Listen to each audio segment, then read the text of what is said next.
Ladies, let's talk about what to do if you find out that he does not have, nor is he highly motivated to have a connection with God, and he does not have a personal development system in place that you can trust. It must function without you. Now, I'm fine if you give feminine nurturing reward for him turning his crank, as my wife did. Wow, that's great. That's wonderful. Love that. You have a right to not get burned again. You have a right to go, okay, maybe if I was a naive 19-year-old, yay!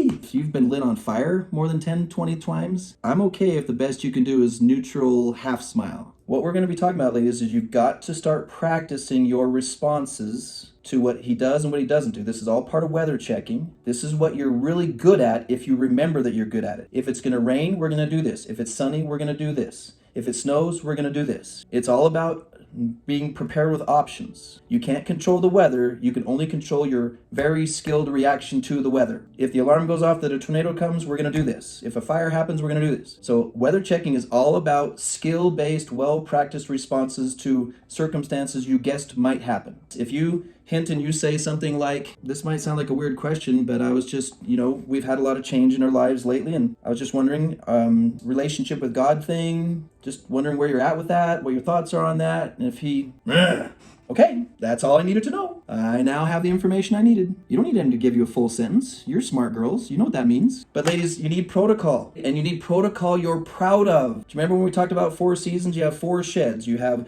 this is the woman I am during winter. This is the woman I am during spring. This is the woman I am during summer. This is the woman I am during fall. And they're all me. And I love her in every spot. I love her when she's like that. I love her when she's like that. I love her when she's like that. So make sure your protocol, you love that girl. Check yourself. Threatening a man that you're not going to get in the boat with him is not the same as preparing to not get in the boat with him. If it looks like he's going to follow through on something that you do not think is revelation, it's better use of your time to start building your own house on the beach or indoors than to tell him you're not going to go on the boat. It's okay to say it once. If you're going to do that, I'm not going with you. When he sees you building a house on the dock while he's building the boat, that's pretty clear. Like, what are you doing? You obviously are getting ready to follow your idea, or I can predict that you're going to do that because that's always been your pattern. And I have no reason to believe it's inspired. I'm talking to God. God's saying, I don't think so. My inspiration is to be a pioneer woman, which is I'm going to build a safe and secure life, a greenhouse for myself. If you're not going to help build a greenhouse, I'm a big girl. I can build my own greenhouse. It's going to take some extra work and it's going to take some extra time. It would be much easier if you helped, and then we could both enjoy the harvest. But if you're not going to help, I'm going to have to build my own. So ladies, don't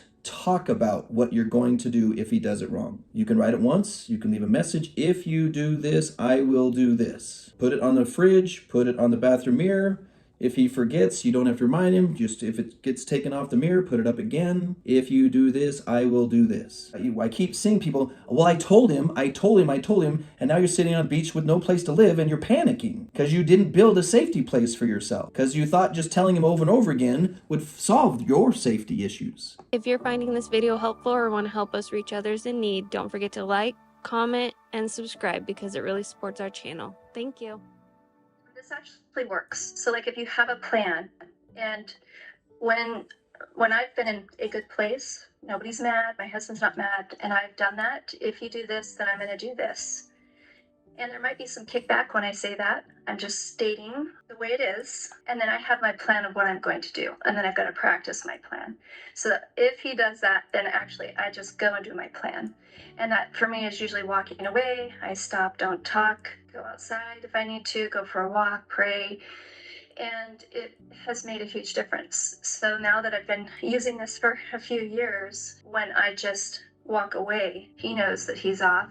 And then he does what he needs to get back, to be regrounding. Because otherwise, if we say anything more and they're not in recovery and doing well, then that's where the gaslighting comes in, and then all that contention, and then there's more hurt.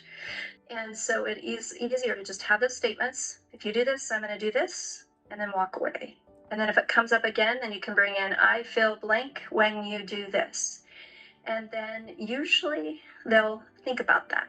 And my husband over time started making corrections. Okay, when I do this, she says she feels like this. So he figures out what he needs to do to try to avoid doing that. And so it does work very well. Fewer words we can say, the more powerful it is. What would you have done differently if you came back from self-care and he was just resentful and angry, or you came back from whatever your protocol was and he was just worse? Can you tell us what would have happened over the course of a year? Well, and I probably would have done what I did do. I started praying, going, okay, I cannot do this anymore. Because I was working a lot on myself and he really wasn't doing a whole lot. And I prayed and I'm like, okay, I think I need to find somewhere because this is just so traumatic over and over. And he's just not budging. He just still thinks it's all me.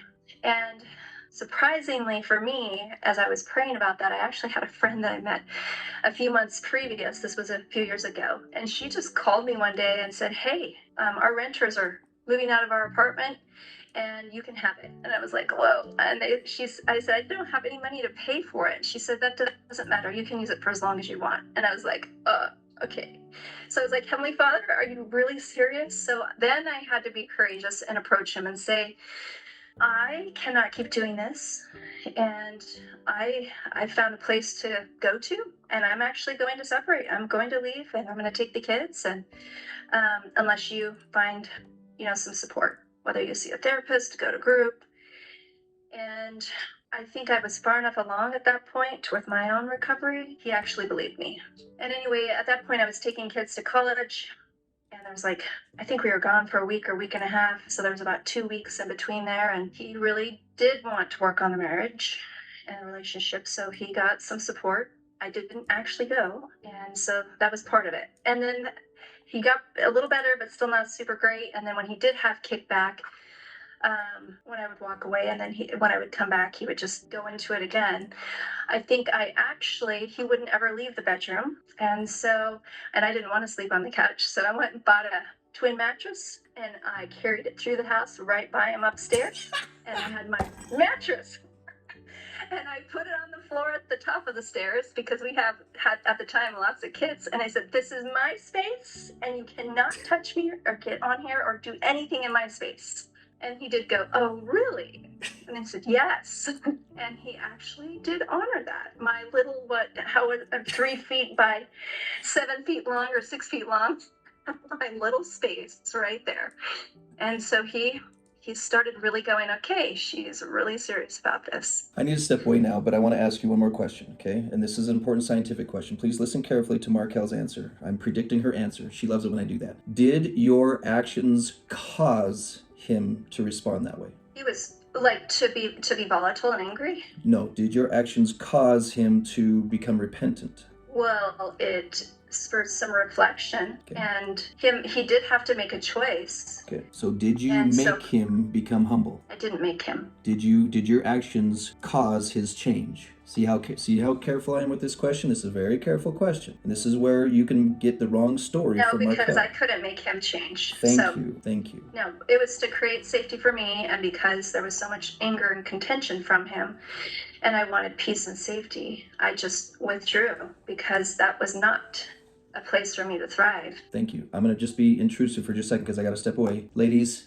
it is life and death for your brain. Do not make plans to cause another person to change. Do not make plans with the intent to get them to change or with the idea that it's going to make them change. To be very blunt and bold about it, that is what Satan proposed in the pre-existence, was a plan that would cause or make people live a certain way or think a certain way. If you are ruminating or pondering ways to cause or make or get someone to change, yes, you must be prepared that they won't change. That's part of the protocol. This is what we love about your brains. If it rains, I'm going to do this. If it's sunny, I'm going to do this. So it's really important that what you don't learn from Marquelle's story is the idea that she moved him to rock bottom and that's what made him choose to become a better husband. Make sure you hear, and I'm going to step away and I'll let you add anything you want to it, Marquelle. But because I know Marquelle gets the concept and I know she understands it, but the vocabulary we use sometimes is misunderstood. That Marquelle did this and that made him change, and